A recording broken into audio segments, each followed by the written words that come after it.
Well, I want to thank Kyle, even though he can't be here. And he Yeah. we have a joke around our house left over from our very sort of legalistic religious days. Like whenever you do something you shouldn't do and then something bad happens to you, we joke around that God will get you. So I feel like God got Kyle, wouldn't let him come home for getting away for such an amazing vacation. But no, seriously, I want to thank Kyle. He brought me in 2 years ago to lead your marriage retreat, and then again last year, and it was just each time was such a blessing. My wife got to come with me last time and meet all of you and get to know your community, and we feel blessed by you from afar. And so I'm just it's a great opportunity. Of course, we wish we were there with you again this year in person, but we'll settle for digital this year. So I'm going to start off. I'll talk for about 30 minutes. Well, there's a nice little wrinkle. Maybe if I do, I'll do this. So I want to encourage you as you're listening. As you're listening to what I have to say tonight, just sort of be listening with one ear and also sort of listening to your heart with another ear. And if you notice anything that it sort of encourages you or inspires you or kind of makes you go, huh, or something that challenges you or frustrates you or that confuses you, any one of those sorts of tugs that we feel inside of us, try to just make either a mental note of it or even jot something down, because we're going to have a nice time for question and answer and discussion afterwards, which I always love, because I learn things during it too, both from you and when things come out of my mouth that I've never said before. So be paying attention to those sorts of things as we go. I want to start us off. About almost exactly 25 years ago, in the fall of 1995, I was an eager freshman at the University of Illinois at Urbana-Champaign. And it was my very first day of college, and it was my very first class. I'll never forget it. It was 11 a.m. on a Tuesday. And I was even more eager than most students. So I arrived at the classroom early. It was a relatively small class, actually, maybe 25 seats. The name of the class was Freud and Literature. We were going to spend half of a semester reading original Freudian text and then analyze American literature from a Freudian perspective for the last half of it. So I walk into the classroom and there's this man sitting on the desk up front. He's got no shoes on, sort of sweatpants, sort of pants, this loose button-down shirt, hair much more scraggly than this gentleman up on your screen right now, sort of like a big sort of walrus mustache and long kind of greasy hair. And he was just sort of sitting there cross-legged up on the desk. And so I sat down and, everyone sort of started to filter in. And then, there we go. That's going to be a better spot for that. And then as everybody finally arrived and the 11 o'clock hour came, he said this. He said, "If you were walking through the supermarket of courses, shopping for an easy class, you just walked down the wrong aisle."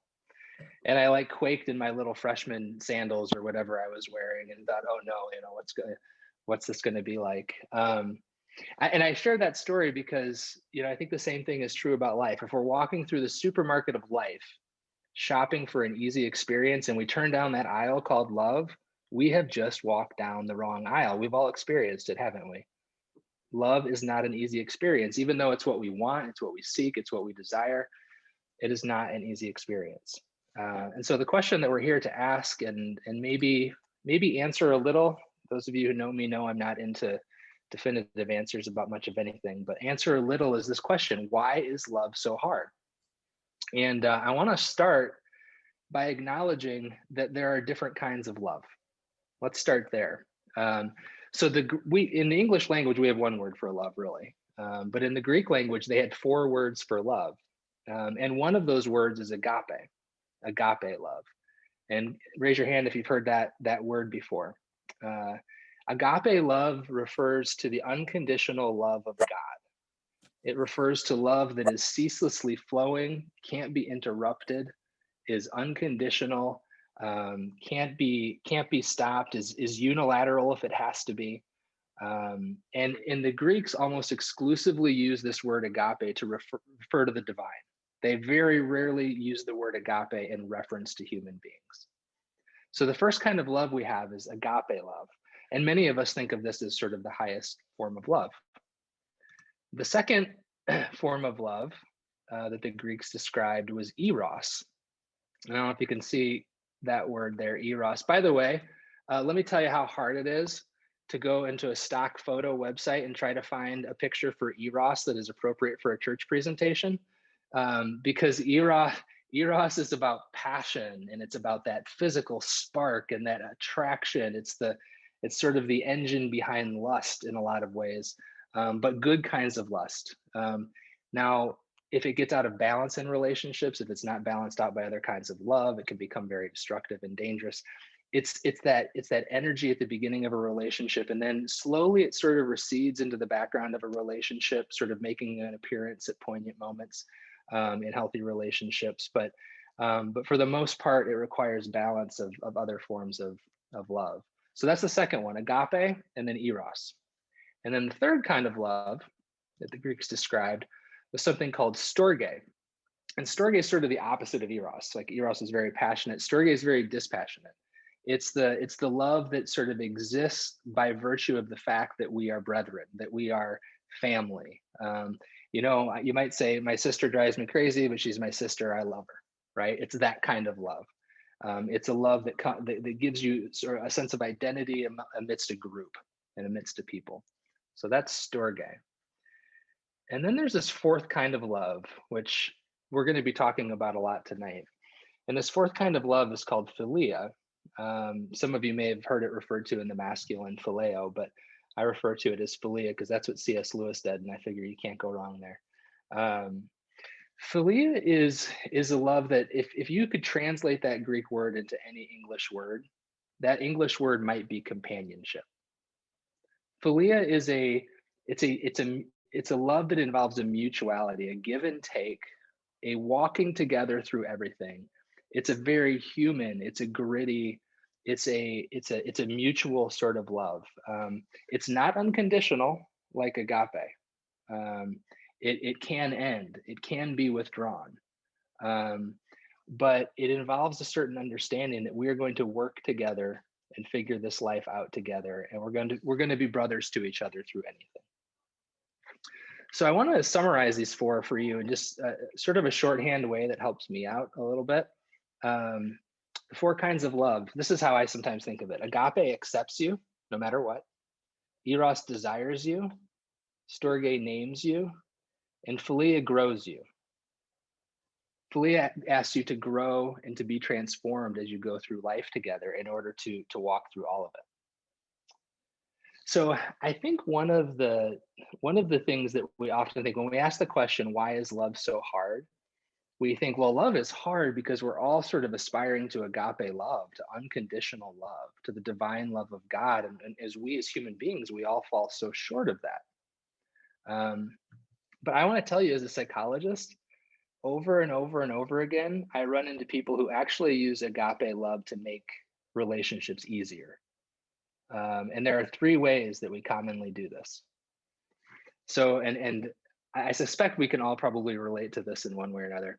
Someone says, one of your companions says to you, you need to stop doing that, or you need to do more of this, or, this is something that's bothering me. And you say, you're not loving me unconditionally. Like you're supposed to love me unconditionally. You're supposed to love me for who I am. Right.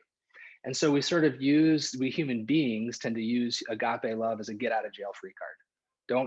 Don't ask me to grow. Don't ask me to change. Don't ask me to be transformed. So that's one way that I think we actually use agape to make love easier. The second is that I watch it happen all the time. We use agape to avoid conflict, right?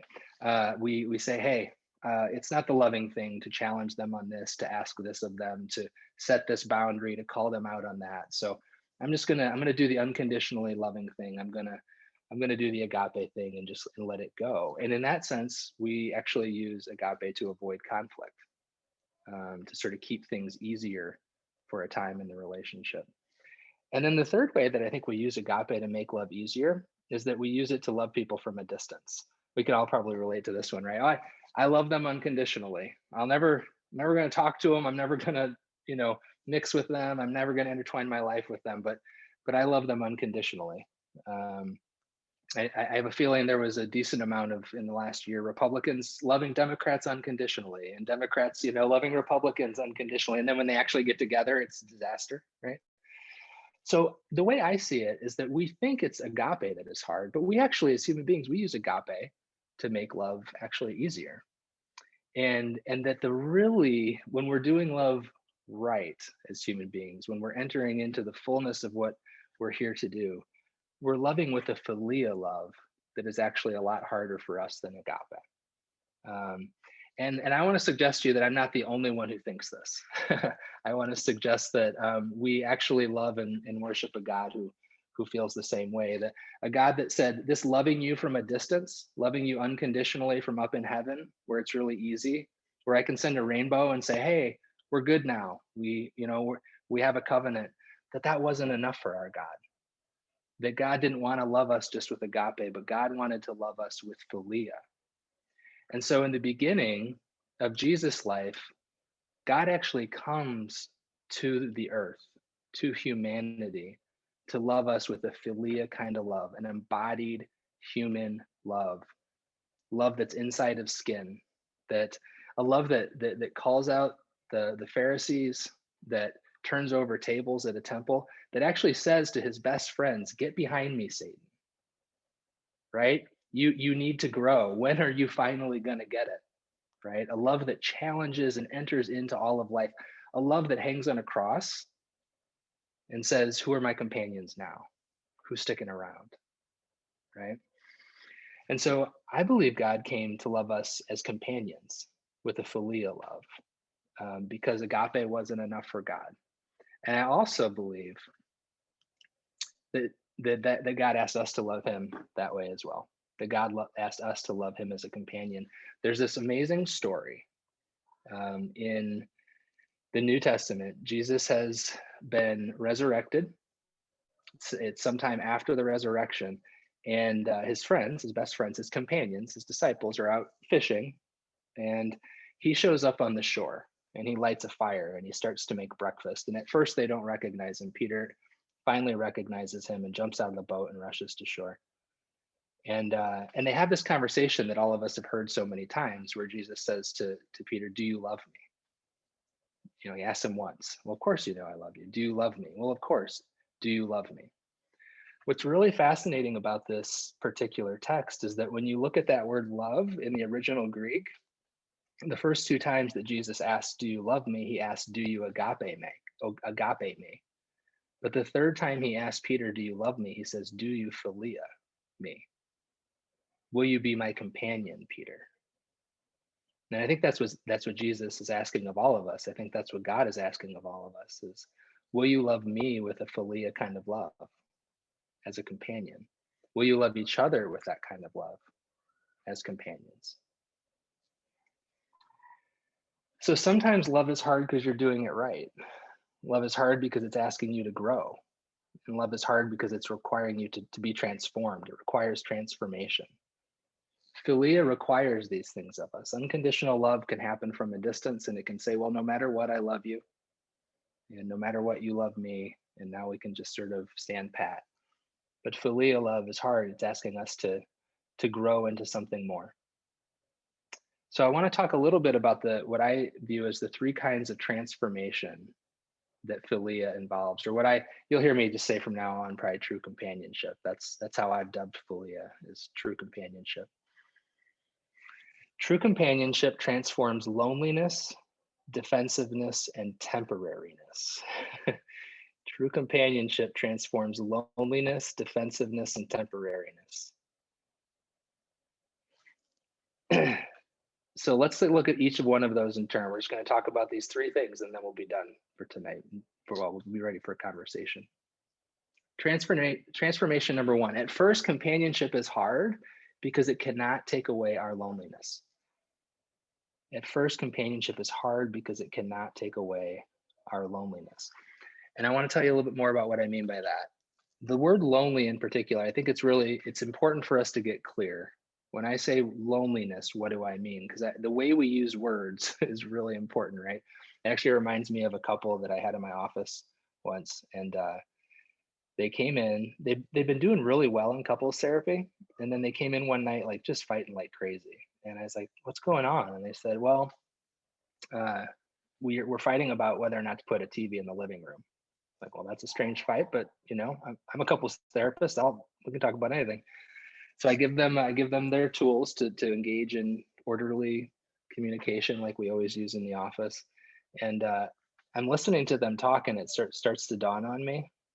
And I said, can you guys hold up for a second? And I looked at the husband and I said, can you in detail describe to me the room that you mean by living room? And he started to describe the living room, and and the wife goes, that's not the living room, that's the family room. You can put a TV in there, I don't care. And I think loneliness is the same way. When I say the word loneliness, most of us think of a room within us that involves three really broken and painful human experiences, and those are abandonment, shame, and isolation. Abandonment, shame, and isolation. Abandonment is when we are left by people that we love in various forms. Shame is when we're told that we're not good enough the way that we are, that we aren't worthy of love and belonging exactly the way we are.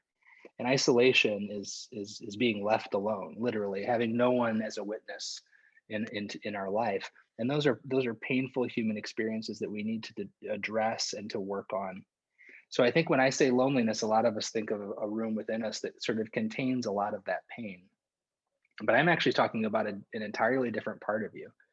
I'm talking about the sacred core of you that no other human being can get to, that is entirely unique from every other human being. Even though each of us is 99.9% like everyone else, we each have 3 million variations on our genetic strand, with 3 million ways we are completely unique, 3 million ways that no one can totally understand who we are. And when we encounter this part of us that is totally unique and that no one else can get to, we discover that there's something basically lonely about being human.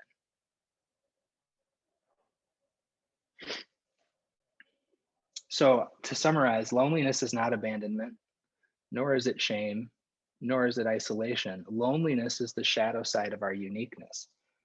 When we ask our companions to take away our loneliness completely, we're actually asking them to remove our uniqueness.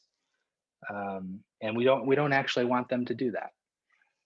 We actually don't want them to do that. Loneliness is the shadow side of our uniqueness. As we begin to move toward that lonely space at the center of us, we begin to get more familiar with the most unique, the most worthy, the most sacred, and the most divine parts of us. And so we want to be careful to not ask our companions to take it away. I want to give you a story to sort of illustrate this. So this guy here is David. His name's David Antonoff. He is the group Bleachers. He's a big producer. He's brilliant. I love his work. It's creative. It's different. So when I'm working on a writing project sometimes, and I'm starting to feel sort of lost in the creative process, I'll actually seek out videos online of other creatives describing their own creative process and how sort of complicated and hard it is and scary, and it gives me some comfort. Well, I found this video right here of Jack Antonoff. Did I say David Antonoff? Jack Antonoff talking about the making of "Don't Make the Money," and I mean, it was so thrilling to me. I was like, oh, like he gets it. This is how hard it is to create things. This is amazing. I feel like I'm encouraged to keep writing today. And so I sent the video to my wife and I said, you got to watch this video. I texted it to her. You got to watch this video. It's just so amazing. You're going to love it. Right. So I don't hear anything back from her. And I'm like, oh, that's weird. So she gets home later that night and we're in the kitchen. She's making some dinner. I said, hey, did you see that Bleachers video that I sent you? And she's like, yeah, I did. I watched the first like maybe 30 seconds, but I really don't know what you thought was so great about it. And I felt my loneliness in that moment, right? My wife, who supported more about my writing and my creativity than any person in the world. I mean, she wasn't abandoning me, right? She wasn't like, I'm out of here, she wasn't shaming me, telling me that I wasn't good enough. She wasn't leaving me alone and isolated. She was just telling me there's a part of you I will never understand. There's a part of you I will never get, a part of you that you get so excited about and so enthralled with, I'm never going to get it. And I felt lonely. Now, I used to do great damage in my relationship in those moments of loneliness, right? I blame her for not getting it or not trying hard enough, or I'd shove the video in her face, right, and say, "Oh, come on, you'll just watch it. You'll get it. You'll love it." And then she wouldn't get it, and I'd feel hurt all over again and tell her we do this to our loneliness. We tell our companions, "You have to take away my loneliness. And if you aren't, you're doing something wrong." And so we do great damage to our relationships and asking our companions to do this. I want to suggest to you that in true companionship, it's not a space in which our loneliness is eliminated, but it's a space in which our loneliness is shared. It's not a space in which our loneliness is eliminated, but it's a space in which our loneliness is shared. So in other words, in that moment with my wife, if I could go back and do it over again, when she's like, I don't really get it. It's this video doesn't make any sense to me. I could say, wow, this is one of those moments where you don't understand a part of me. And I'm feeling lonely. Have you had any like those lately, where there was just something about you that I didn't get at all? And give her an opportunity to share some of her loneliness in our relationship. And ironically, in the sharing of our loneliness, we feel less alone, right? Because she can't understand what it's like to be me, but she can understand what it's like to feel lonely. And I can't understand what it's like to be her, but she can understand I can understand what it feels like to be lonely. So by sharing our loneliness rather than trying to eliminate it, we're actually creating a deeper connection in our relationships. We've transformed loneliness from one of the more distressing, painful human experiences into something that actually forms a bridge between us as companions. So I want to suggest to you that that's the first big transformation in companionship, is the transformation of our loneliness from something that we think is bad and we need to eliminate in our relationships to something that we share and helps to connect us even more deeply. Now, I expect there to be a lot of questions about that because we could talk all night about it, and I wouldn't mind doing that. So feel free to be thinking about what your questions are. Number two, in true companionship, we transform our protectiveness. At first, companionship is really hard because we've been hurt, right? We came into the world, each and every one of us came into the world with a self given to us by God and designed to connect with others. What I call our connective self. Its natural instinct is just to connect and be connected to others. But somewhere along the way, we got hurt. Someone said something or did something or didn't do something that hurt and sent us the message that who we are, really the way we are, isn't really good enough for love and belonging. That thing called shame again. And because of that, what we did is we started to build protections around that self that we were given, that true self. We started to build ways of trying not to be hurt again. So at first, companionship is hard because we've been hurt. So even though we show up to our companion saying, I want to be connected to you, really we're saying, I want to be connected to you, but I feel pretty protective about the process. It happens all the time, like couples come into couples therapy because they want to be connected. And then within minutes in the couples therapy, they're back into their old methods of protection. So one of the things that I do in True Companions is I outline what I consider to be the 9 core protections that we bring into our relationships. And actually, it was your folks last January at our marriage retreat that really helped me dial these in. Actually, I shared some of these ideas, and they had different names and different concepts, and you all pushed back on me, and I gave you a big acknowledgement in the back of True Companions, as a matter of fact, for that process. So the 9 core protections, which I won't go into all of them here, 9 ways that we tend to protect against really connecting with our companions: anger, peace faking, certainty, yesing, competition, withdrawal, fixing, helicoptering, and excitement. There's something really important to say here about our protections and how we transform them. And I want to, you saw earlier, you saw that picture of the butterfly. I want to go back to that for a second. So what's interesting, well, there's many things interesting about a butterfly. It's a metaphor that's been drawn upon a lot, but an angle on it that I've never encountered before that's been so meaningful to me over the last couple of years is the idea that a butterfly, in order to grow into what it is here to be, it retreats into the lonely space inside of a cocoon, and it spins a protection around itself, right? In order to be protected while it's becoming. And I think that's what we human beings do too. As we're growing up, we spin protections to keep ourselves safe as we're becoming. But at some point, the butterfly outgrows the chrysalis. It's time to get out of the chrysalis. And the way a butterfly exits a chrysalis is it pushes on it with its wings until it ruptures the chrysalis. And if you watch this, it takes a long time, and the butterfly has to rest and sleep and then push some more. And eventually it makes its way out, and now it can connect with its mates. The interesting thing about this to me is that if you cut a butterfly out of its chrysalis, if you try to help it out of its protection, it will never fly. The only way that it strengthens its wings enough to fly is by struggling with its own protection and finding its own way out of those protections. So it's something important to note that a lot of times in relationship where we've been hurt, we come in with protections, and we spend a lot of time pointing out the protections in our companions, right? You do this, you need to stop doing that. My suggestion to you is that we transform our protections in companionship by withdrawing all that attention and energy from our companions' protections and redirecting it at ourselves, and learning to move out of our own protections and into the open space of true connection. And so I want to share an example of me doing that one day. I've got way more examples of me not doing it, but those are more embarrassing. So I'm going to give you one of me doing it. There's a microwave here because I literally remember looking at a microwave when this moment happened for me. I woke up one morning, and by the way, my main protection is competition, which you all saw a little bit of a sign of earlier. It's -20 up here. You know, we're way colder than you. It's like I could see it happening. You know, competition, comparison. But anyway, so it's one of my main protections that I've developed throughout life, and I have to be really aware of it. So anyways, a while back, I wake up one morning, I'm in a grumpy mood. I walk out of the bedroom, my wife's already out in the kitchen, and I just noticed that every thought that's going through my head is a competitive thought.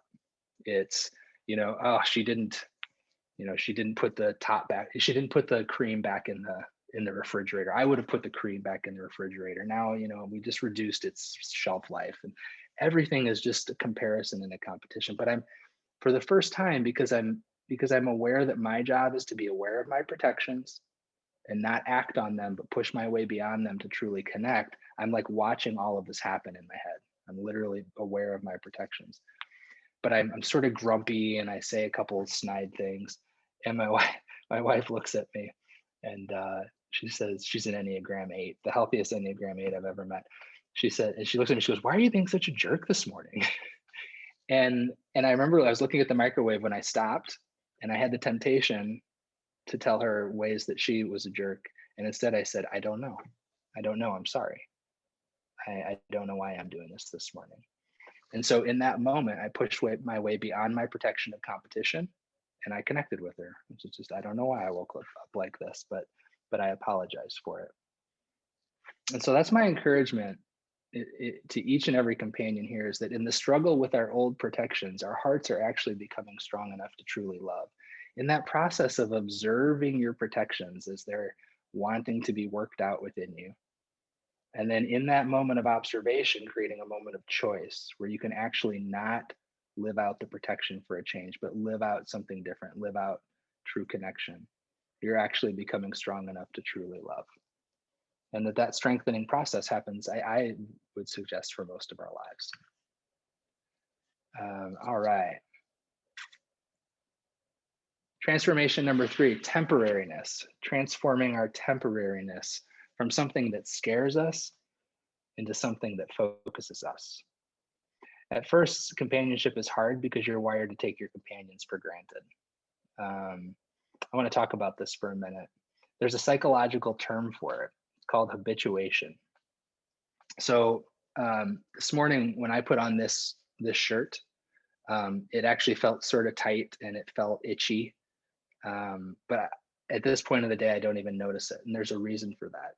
We're designed as human beings that if a stimulus is repeated over and over again and our minds decide it's safe, that we will quit ignoring it. Basically, our brain says, ooh, the sensation of that shirt on your skin today, we don't need to use resources to pay attention to that. Use resources to deal with all the other crises that are coming at you today.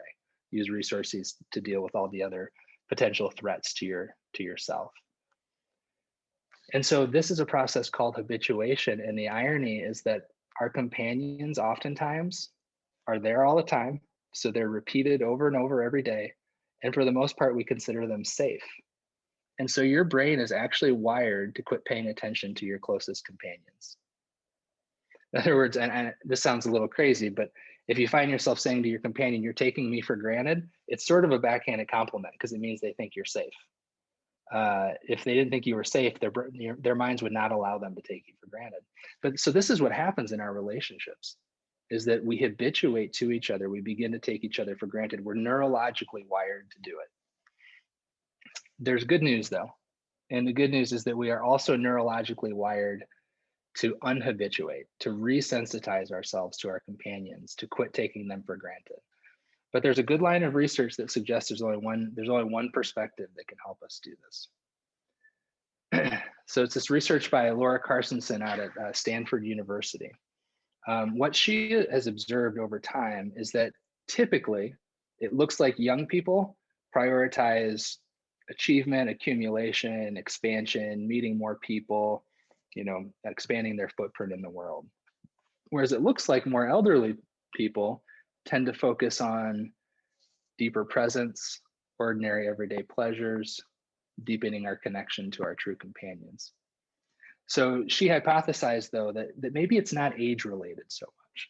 And she started to do some research that showed that it isn't age, it's perspective. So for instance, when she began to survey people around the time of major events, such as the one that we're in, the pandemic that we're in, but hers included 9/11, included the SARS epidemic, she found that the young during those times in history, the young actually began to look at life and set their priorities the way that the elderly usually do. They quit thinking about expansion and achievement and accumulation, and they focused on ordinary everyday pleasures, being grateful for their companions, attending to their closest people.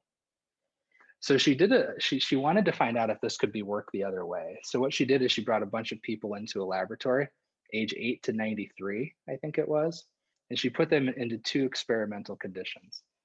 In the first experimental condition, they were, what was the first one? Oh, yeah.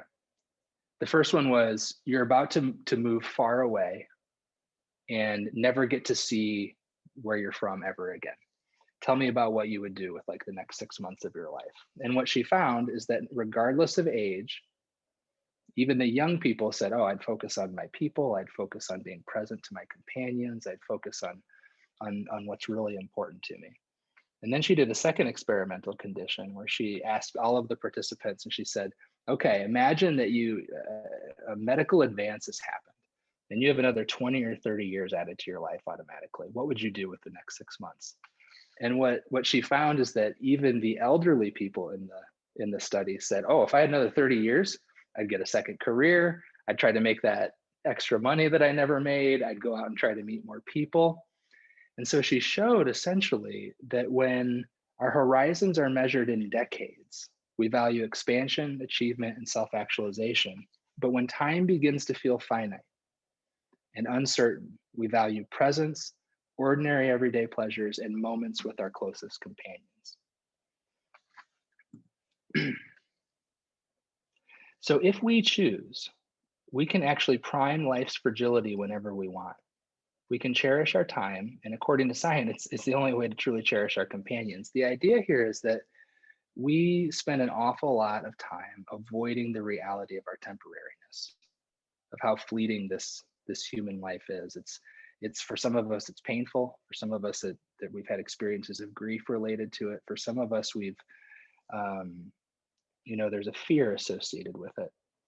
But if we can begin to take that experience of our temporariness and prime our fragility with it, in Laura Carstensen's words, prime our fragility, that is the only perspective that can actually help us to resensitize to our companions, to fight the neurological urge to habituate to them. And that if we're aware of our fragility, we actually will tune into our companions better. And that's how we transform our temporariness.